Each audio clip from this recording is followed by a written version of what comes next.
Now we're going to dive into yet more interesting stuff that you all need to know.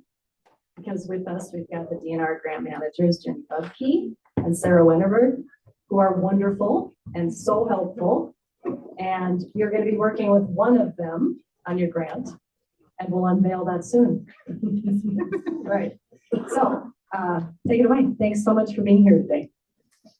Thank you. Thanks for having us. I'm Sarah. I've worked with several of you in the room. If you are a new grantee for fiscal year 26, you have not heard from us yet.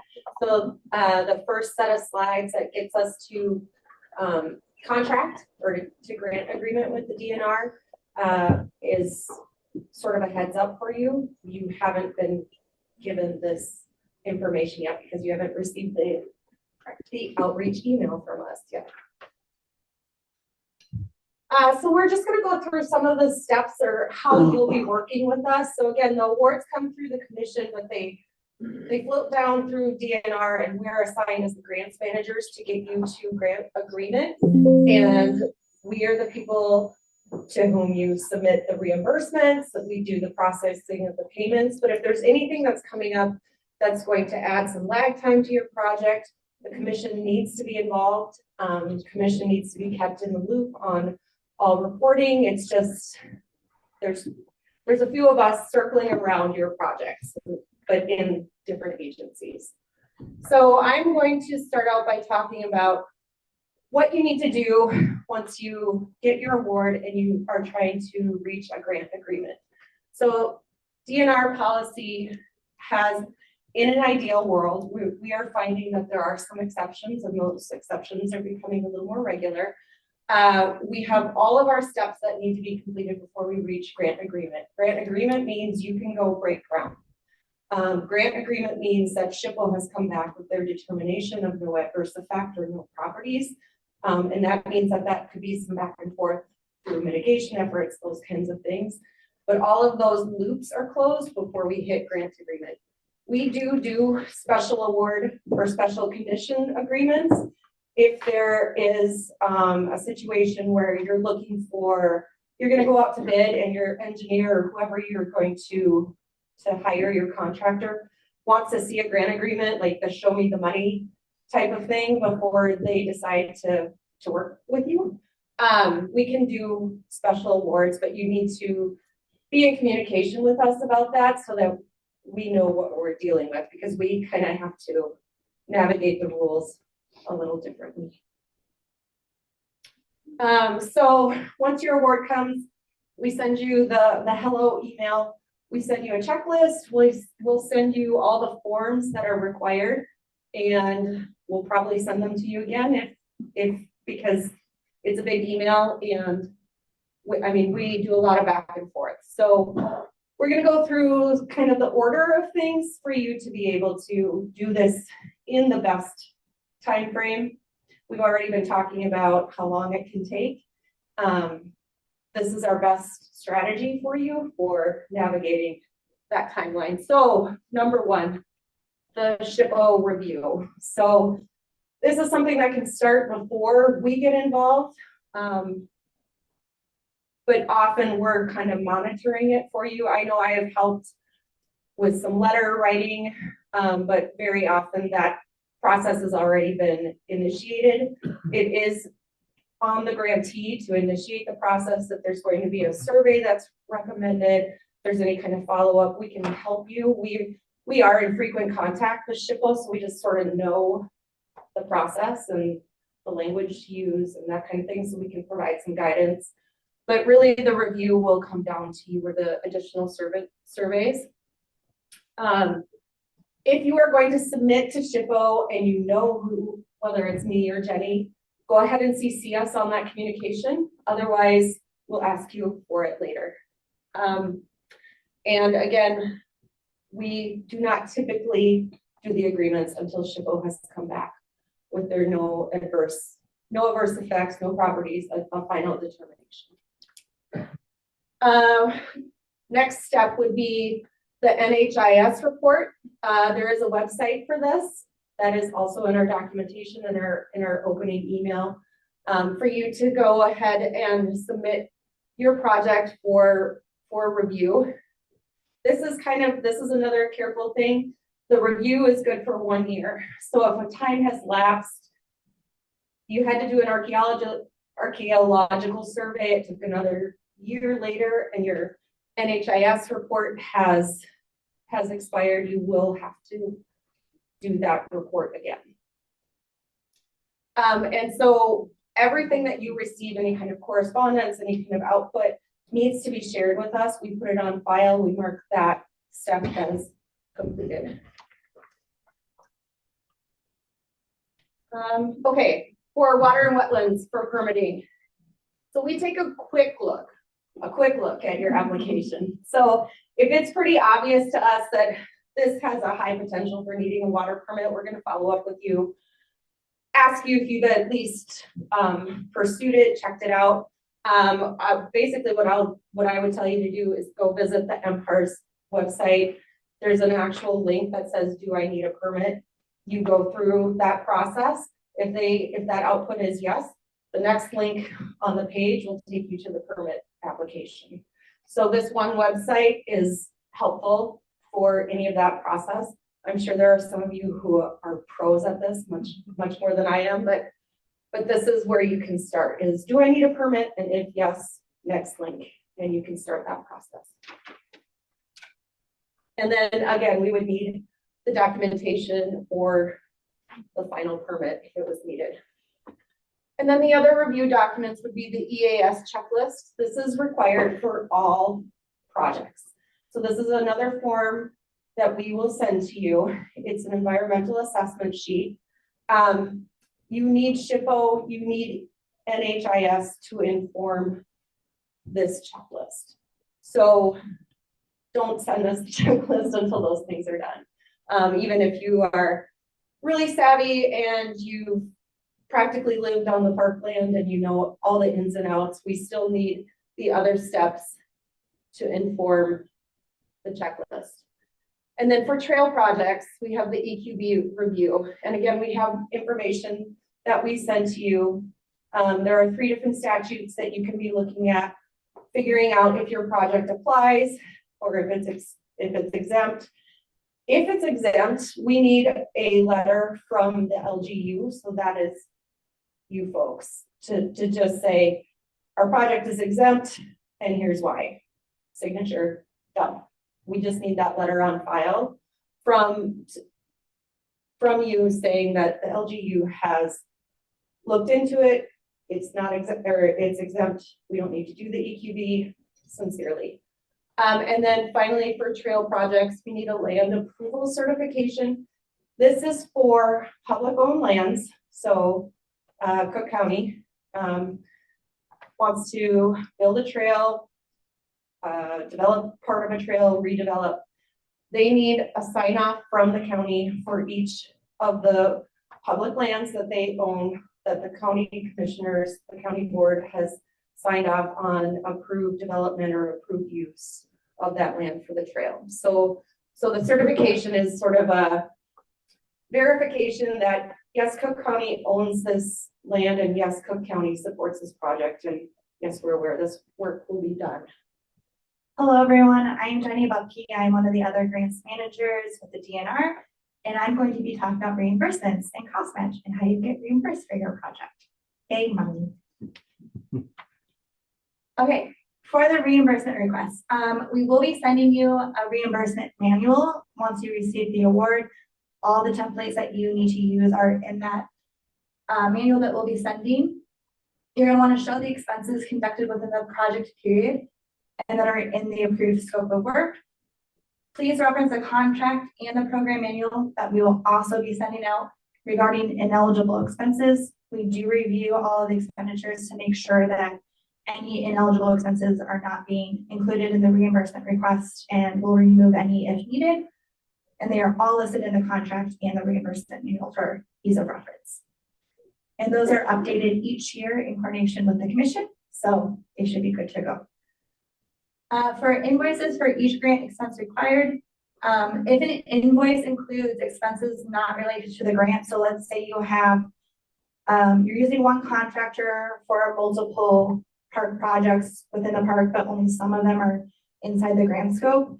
You can just highlight the lines that are relevant to the grant scope or highlight the ones that aren't, whatever is less highlighting, whichever is the fewer, just go with that method and let us know. And then we should be good to go from there on. Similar with like the vendor statements. If an invoice can be obtained, highlight those items from the statement that are related to the project. So sometimes you'll have like a big Menards run and like half of the receipt is for the project and half is for like other projects you got going on. You do the same thing, just make notes or highlight it up, and as long as it's in a well-explained manner, we should be able to follow along. And if we have questions, we'll let you know. Okay, so for every invoice, we also need a proof of payment that's tied to each expenditure. Warrant checks are preferable. If there's questions, we also can do ACH payments, things like that, but that is the preferred method. Again, similar to the invoices, often you'll be using one vendor for several projects, and so it's easier for the finance department to send them one check for 3 different projects. We just need that proof of payment, highlight the one that's relevant. We can do math and figure it out from there. Yeah, so don't need to include invoices that are not related to the grant. That's pretty relevant. Okay, so this is what the summary reimbursement request form looks like. So if you are new and you haven't seen this, this is what you'll be getting as part of your templates. We reimburse based on the grant award percentage of total cost. So what this means. So if you have a total project cost of, why we chose this amount, I don't know. I think I pulled it from someone. Okay, great. Actually, But if you have the lovely even reimbursement request of or total project cost of $1,760,975, probably your award amount then is that amount that you can all read, and your local match is for $123,000 or a match of 25%. Okay. So it's based on what your award, what you applied for, what your award is coming in at. Yeah. So those are your numbers you're going to reference every time you submit a reimbursement. Yes. So you can see here, we have the lovely grant recipient of City of Make Believe for Pretend Park. You love it, Joe. So the total expenses for the period were $1.2 million. So then the request amount is $954,000 because we hold that match on each reimbursement request. And then you can see that there's a lovely note that total request is 70% of total expenses incurred during the project period. This is fantastic. You're welcome. Sarah made it up, so she gets an A for herself.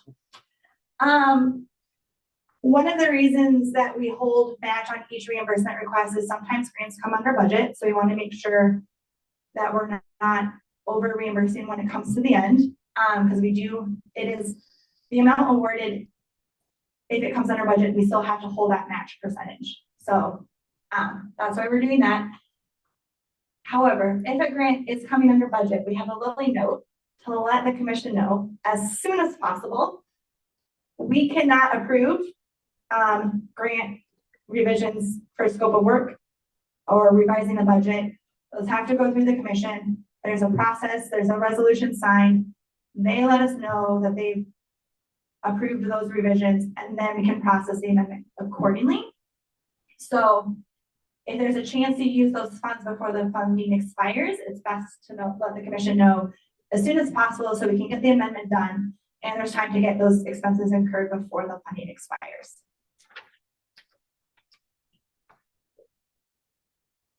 Okay, there we go. So for final payment, we do hold 10% of the total project costs until final inspection and completion of any outstanding requirements.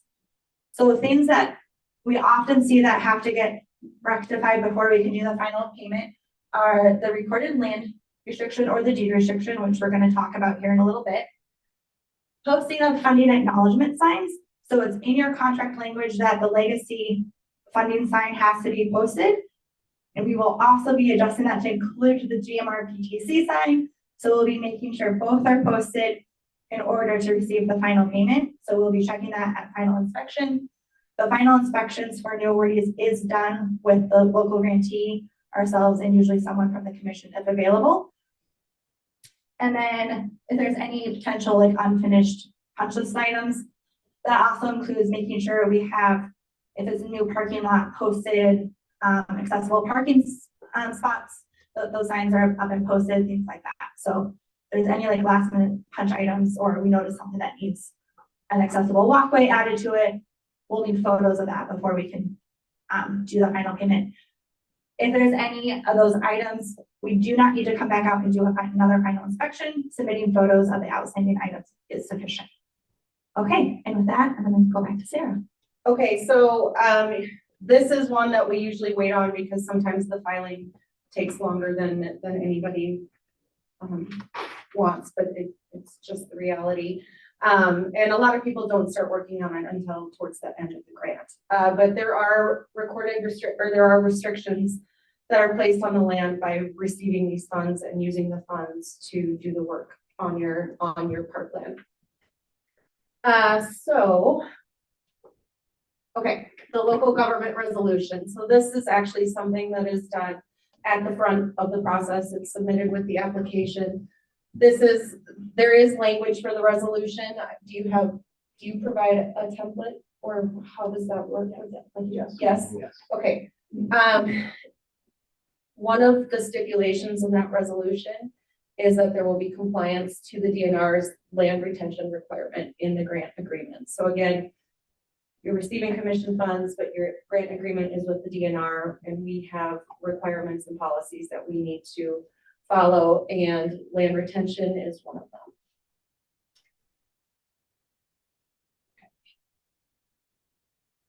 The retention or the restriction is that the public land will be open and available to the public for outdoor recreation use.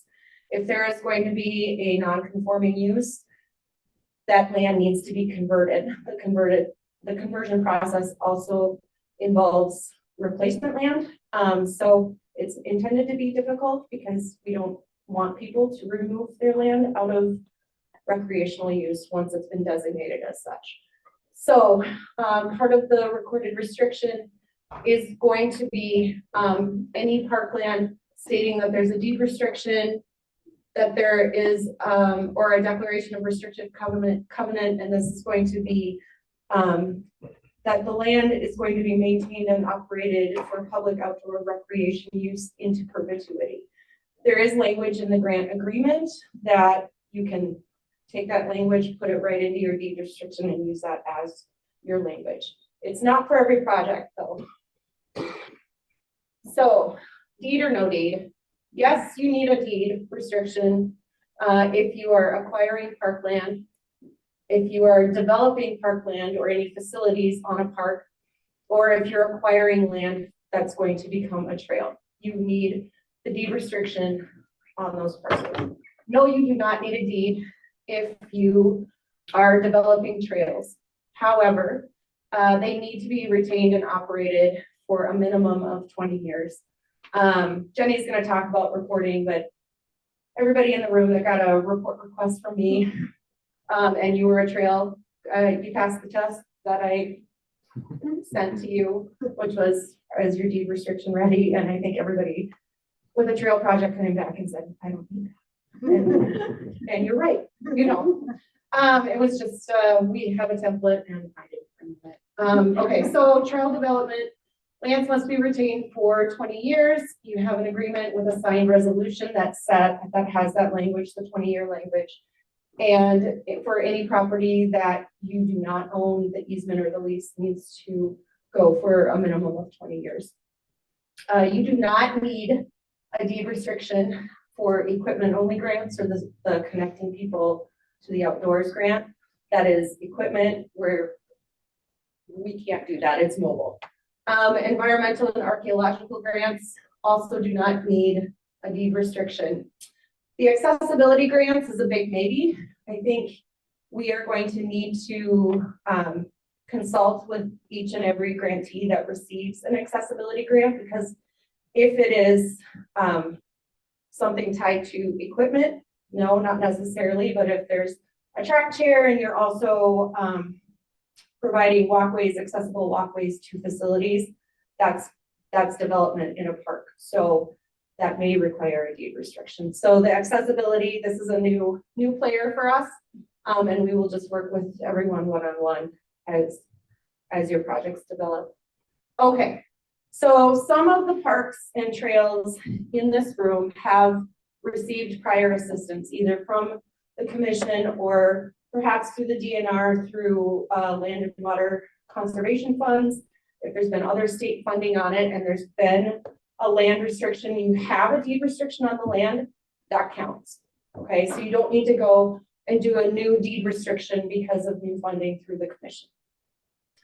However, if that existing deed restriction is on a part of a park that has since been added onto, the deed restriction needs to cover the entire boundary. So you either need to redo a new deed restriction for the entire boundary or a separate deed restriction for the new parcel. Hi, Gianna. Ask her too many questions. Sorry. What about acquiring an in-holding within a park that has a deed restriction? Would be an update to the existing deed restriction or a whole new separate? You can update, right? If your county, we don't know how it works on the back end. So if county is okay with filing it that way, we would just need the new language. Yeah. Sarah, for the people online, will you repeat the question? Oh, yes. So the question for folks online, the question was regarding private inholdings in a park boundary. So if there's a deed restriction on a park boundary and later a private inholding within the boundary was acquired, do you need a new deed restriction? No, you need an updated deed restriction. So it could just be new language for that inholding. Okay, yes, so I've covered bullet 3. So any kind of deed restriction that is saying maintained, operated into perpetuity for outdoor recreation use, it counts. You don't need a new one. And for some of these, and we just need to check, right? So we have grants from Land and Water Conservation Fund that we manage also. Some of those grants go back to the 60s. So there may be a restriction requirement, but that requirement didn't live back then. So we're trying to update with NPS. And now if you've been following the rules and you're maintaining the land, but you don't have an actual deed restriction, you will have to go ahead and get a deed restriction on file, which you need to do anyways because of the GMR PTC funds. Okay, any questions on deeds, land retention? Oh, that was quick. So for the deed restrictions, is that just for any park that's designated under Greater Minnesota Parks and Trails? Okay, perfect. Any other deed restriction questions? Okay. Oh, yeah. So, but I mean, it's for DNR Here's the PTC grants, microphone. but the DNR's local trail connections or local parks. It would be required on any of your grants as well. Yeah. Okay, so basically, if the dollars are flowing through the DNR, you need to have a deed restriction. Yep. Yes. Let us see.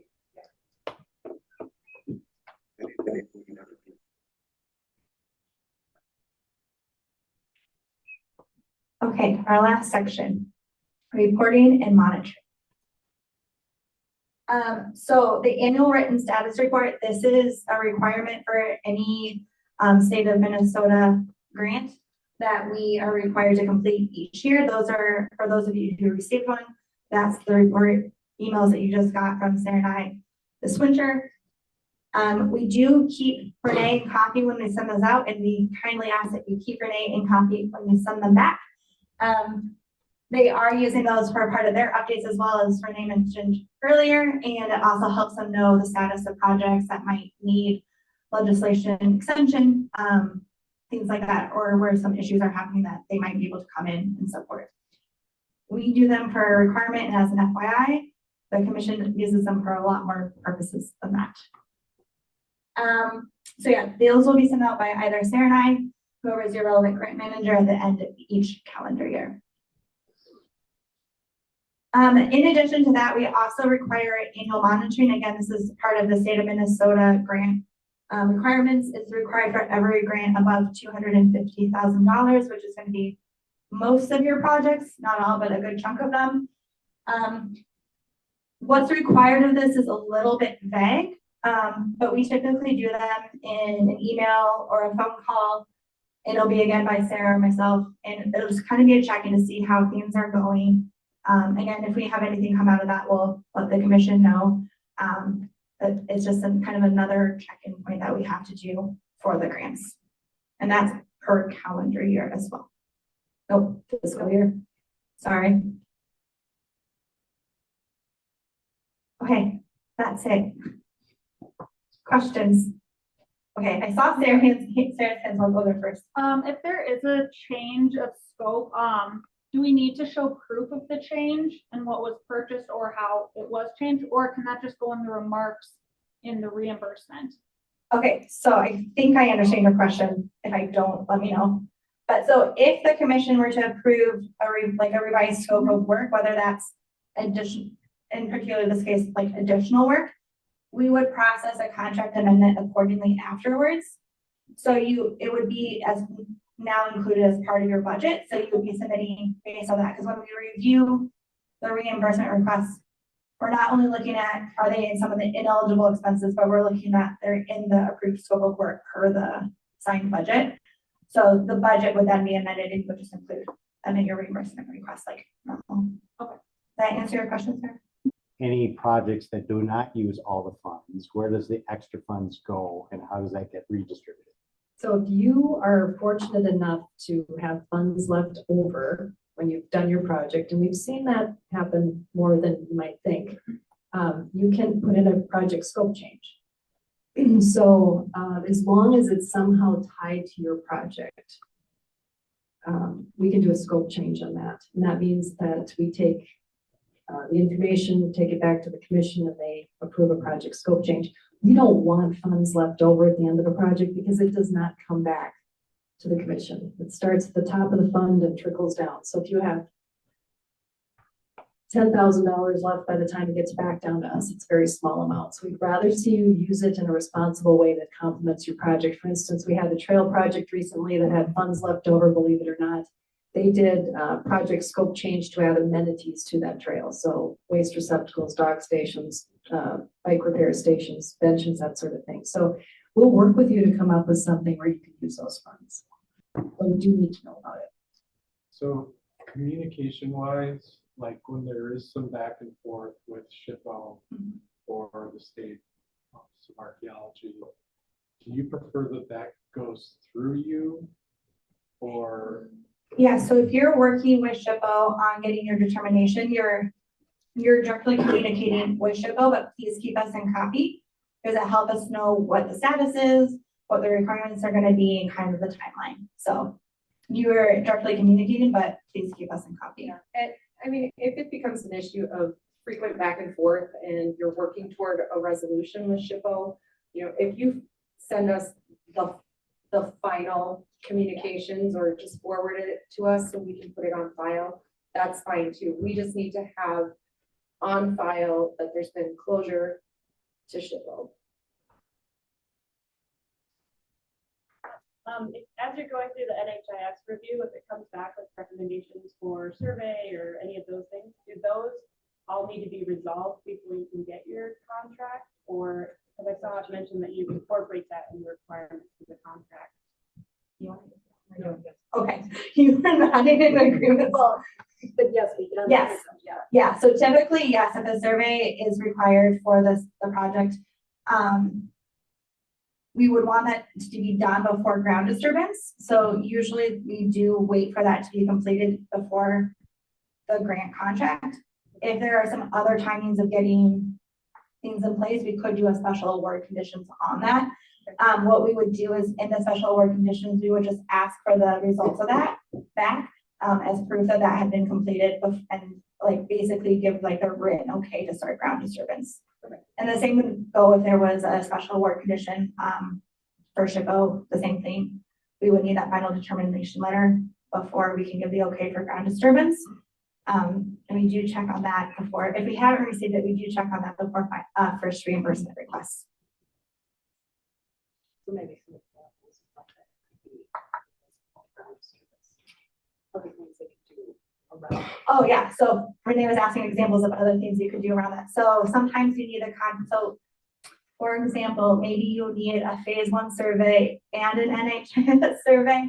But some people want, sometimes the grant agreement needs to be in place from the state of Minnesota in order to go out and get the contractor or the consulting firm to do the surveys. That could be an example.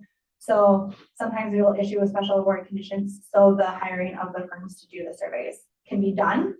And then so sometimes you can be working on both of those things.